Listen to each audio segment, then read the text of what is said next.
క్రైస్త lord. Bible గ్రంథంలో అతి ప్రాముఖ్యమైన ప్రవక్తలలో ప్రస్తావించబడిన అతి ముఖ్యమైన ప్రవక్త ఏలియా గారు.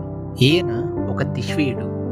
ఈయన ఇలాదు పట్టణానికి చెందినవాడు. బైబిల్ గ్రంథంలో మనం చూస్తే మొదటి రాజులు 17వ అధ్యాయం నుంచి 2వ రాజులు 2వ అధ్యాయం వరకు ఈయన గురించి ప్రస్తావన మనం చూడగలం. ఏలియా అనే పదానికి యెహోవాయే నా దేవుడని అర్థం. ఏలియా నాటి దినాల్లో ఇశ్రాయేల్ దేశాన్ని ఒమ్రీ కుమారుడైన అహాబు రాజు పరిపాలిస్తూ ఉండేవాడు. వారి పితరుల కంటే అహాబు రాజు ఎన్నో ఘోర పాపాలు చేసేవాడు. ఒక దినాన ఏలియా గారు అహాబు రాజు దగ్గరికి వెళ్ళి, దేవుడు నాకు చెప్పిన ప్రకారము ఇశ్రాయేలు దేశం మీదకి గొప్ప కరువు రాబోతుందని తెలియజేస్తాడు. ఈ సంగతి చెప్పిన తరువాత ఏలియా గారు యోర్దాను దగ్గరగా ఉన్న కెరీతు వాగు దగ్గరికి నివాసం ఉండడానికి వెళ్తారు. దేవుడు కాకుల చేత ఆయనని కరువు కాలమంతా కూడా పోషిస్తాడు. ఆ వాగు ఎండిపోయిన తరువాత దేవుడు ఏలియా గారికి ప్రత్యక్షమై, నిన్ను పోషించుటకు సారేపతు అనే గ్రామంలో ఒక విధవరాలికి నేను సెలవిచ్చిద్దని చెప్పగా ఏలియా గారు సారేపతుకు వెళ్తారు. అక్కడ కట్టెలు వేరుకుంటున్న ఆ విధవరాలను చూచి, నా కొరకు ఒక రొట్టె మంచినీళ్లు తీసుకురమ్మని చెప్పినప్పుడు ఆ సారేపతు విధవరాలు, నాకును నా బిడ్డకి కూడా పట్టెడు పిండి కొద్దిగా నూనె మాత్రమే ఉన్నాయని చెప్పినప్పుడు, నీవు పోయి నేను చెప్పినట్టు చేయము, భూమి మీద వర్షము పడే వరకు ఆ తొట్టిలోని పిండి అయిపోదని సెలవీయగా ఆ ప్రకారమే వారు వర్షం పడు వరకు పోషింపబడతారు.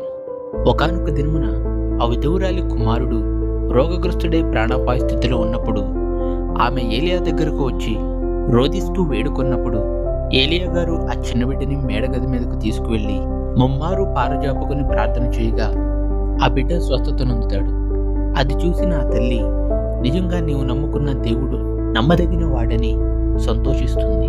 అలా కొన్ని దినములు గడిచిన తరువాత 3వ సంవత్సరమున దేవుడు ఏలియా గారికి ప్రత్యక్షమై, నేను భూమి మీద వర్షాన్ని కురిపించబోతున్నాను, నీవు వెళ్ళి అహాబు రాజుకి ఈ విషయము తెలియజేయమని చెప్పినప్పుడు అహాబు దగ్గర పనిచేసే ఓబద్యా ద్వారా ఏలియా అహాబును కలుస్తాడు.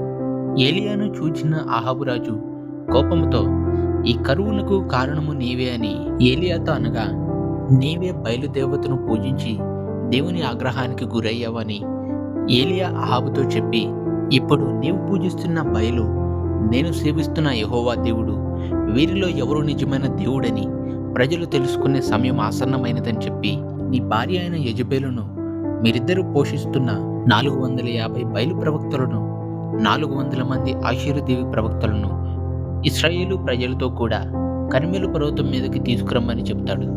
అక్కడికి కూడా వచ్చిన ఇశ్రాయేలు ప్రజలందరితో ఏలియా బిగ్గరగా ఇలా చెప్తాడు, ఎన్నాళ్ళు 2 తలంపుల మధ్య మీరు కొట్టుమిట్టలాడతారు? ఈరోజు యెహోవా దేవుడైతే ఆయనను అనుసరించండి, లేదు అంటే బయలుదేవతని అనుసరించండి ఒక గొప్ప సవాల్ విసురుతాడు. ఈ సవాలులో సిద్ధపరిచిన బలిపీఠము మీదకి ఎవరు అగ్ని కురిపించి దాన్ని దహించి వేస్తారో వారే నిజమైన దేవుడని మీరందరూ తెలుసుకోవాలి. మొదటి అవకాశం బయలు ప్రవక్తలకు ఇచ్చినప్పుడు వారు ఉదయం మొదలుకొని సాయంత్రకాలం వరకు తమ దేహాలను గాయపరుచుకుంటూ రక్తం చిందించుచు బయలా ఇక్కడికి రమ్ము అని చెప్పి అనేక విధాలుగా ప్రయత్నించినప్పటికీ బయలులో ఎలాంటి ఉలుకు పలుకు లేదు.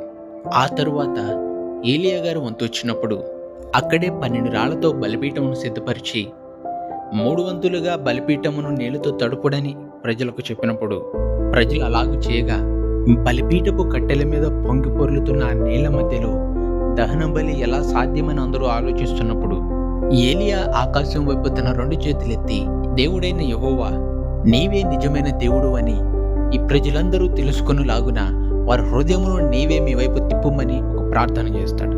వెంటనే ఆకాశం నుండి ఒక అగ్ని కుమ్మరింపబడి అక్కడ సిద్ధపరిచిన బలిని దానితో పాటు కట్టెలు రాళ్ళు కూడా బూడిదయ్యేంత విధముగా విపరీతమైన అగ్ని అక్కడ దహన బలి జరిగిస్తుంది. ఇది జరిగిన వెంటనే ఆ 850 మంది ప్రవక్తలని తీసుకెళ్లి వెంటనే చంపేస్తారు.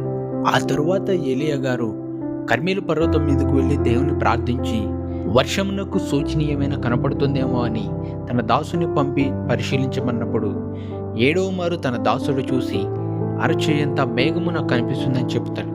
వెంటనే ఆహాబును యెరూషలేమునకు రథం తీసుకుని వెళ్ళమనగా ఆహాబు యెరూషలేమునకు వెళ్తాడు. ఈ వార్త తెలిసిన యెజబెలు తాను పోషిస్తున్న ప్రవక్తలని చంపినందుకు అదే విధముగా ఏలియా గారిని చంపాలని ప్రయత్నిస్తున్న సమయంలో ఆయన భయపడి పారిపోతూ దేవుని దూతచే పోషింపబడుతూ 40 రోజులు ప్రయాణం చేసి దేవుని పర్వతము అని పిలువబడే హోరేబు అనే పర్వతము గుహలో తలదాచుకుంటాడు. ఆ తరువాత ఏలియాకు దేవుని వాక్కు ప్రత్యక్షమై, నీవు ఇచ్చట ఏమి చేస్తున్నావని అడిగినప్పుడు, యెజెబెలు ఇశ్రాయేలు ప్రవక్తలందరిని కూడా హతమార్చింది, నేనొక్కడనే మిగిలి ఉన్నానని చెప్పినప్పుడు, నీవు వెళ్ళి సిరియా దేశంలో అజాకుకు, ఇశ్రాయేలు దేశంలో యెహోకుకు పట్టాభిషేకము చేయమని దేవుడు సెలవిస్తాడు. అదేవిధముగా నీకు మారుగా షాపాతు కుమారుడైన ఎలీషాకు అభిషేకించుమని ఏలియాకు చెప్పినప్పుడు ఏలియా అట్టి ప్రకారమే చేస్తాడు. మరోపక్క బెన్హదదు 32 మంది రాజులను, గొప్ప సైన్యాన్ని పట్టుకుని షోమ్రోను మీదకి యుద్ధానికి వస్తాడు.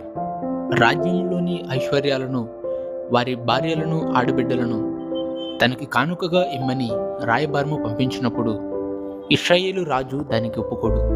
ఒకరి సలహా మేరకు 7,000 మంది ఇశ్రాయేలీలను యుద్ధానికి పంపించినప్పుడు వారు సిరియా సైన్యం అంతటిని కూడా హతము చేస్తారు. మరోపక్క యెజెబెలు సలహా మేరకు ఆహాబు రాజు నాబోతు అనే అతనిని చంపించి అన్యాయముగా తన ద్రాక్ష తోటను ఆక్రమించుకుంటాడు. అప్పుడు ఏలియా దేవుని మాట మేరకు ఆహాబు రాజు దగ్గరకు వెళ్ళి, ఎక్కడైతే నాహోబు రక్తమును కుక్కలు నాకాయో అక్కడే నీ రక్తమును కూడా కుక్కలు నాకుతాయని దేవుడు సెలవిచ్చాడని చెప్పగా, కొన్ని దినముల తరువాత అక్కడే ఆహాబు రాజు రక్తమును కూడా కుక్కలు నాకుతాయి. అదేవిధముగా ఇశ్రాయేలు ప్రాకారం వద్ద యెజెబెలు మాంసమును కూడా తింటాయి. దేవుని మాట మేరకు ఆహాబు యెజెబెలుల మరణం తరువాత ఏలియా గారి ఆరోహణ సమయము ఆసనమైనప్పుడు ప్రతి సమయంలో ఆయనతో పాటే తోడుగా ఉన్న ఎలీషాని ఏలియా గారు నీకేమి కావాలో కోరుకో అని అడిగినప్పుడు, మీకు కలిగిన ఆత్మలో 2 పాళ్ళు నాకు దయచేయమని ఎలీషా గారు అడిగినప్పుడు, నా ఆరోహణ సమయంలో నీవు నన్ను చూసినట్లయితే నీకు ఆ వరము కలుగుతుంది అని చెప్తాడు. అలా మాట్లాడుతూ ఉండగానే ఆకాశము నుండి అగ్ని రథములు, అగ్ని గుర్రాలు రావడం ఎలీషా చూస్తాడు. ఒక గొప్ప సుడికాలి వీరిద్దరిని వేరుపరిచినప్పుడు ఏలియా ఆరోహణం అవడం ఎలీషా చూస్తాడు. అట్టి రీతిగా ఏలియా గారి కథ ముగుస్తుంది. మనం చూసినట్లయితే బైబిల్ గ్రంథంలో ఏలియా గారు రోషం కలిగిన ప్రవక్తగా, రాజుని ఎదిరించి పోరాడి గెలిచిన ప్రవక్తగా, అన్య దేవతలపై పోరాడుతూ ఎన్నో కార్యములు దేవుని నామం పేరిట చేసిన ప్రవక్తగా మనకు కనిపిస్తాడు. దేవుని పట్ల అట్టి రోషము, అట్టి నమ్మకము, అట్టి విశ్వాసము నేటి క్రైస్తవ సమాజంలో కలుగజేయాలని మా ఈ చిన్ని తాపత్రయం. ఇట్లు ప్రభు సేవలో మీ సహోదరుడు. దేవుడు మిమ్మల్ని దీవించునుగాక. ఆమేన్.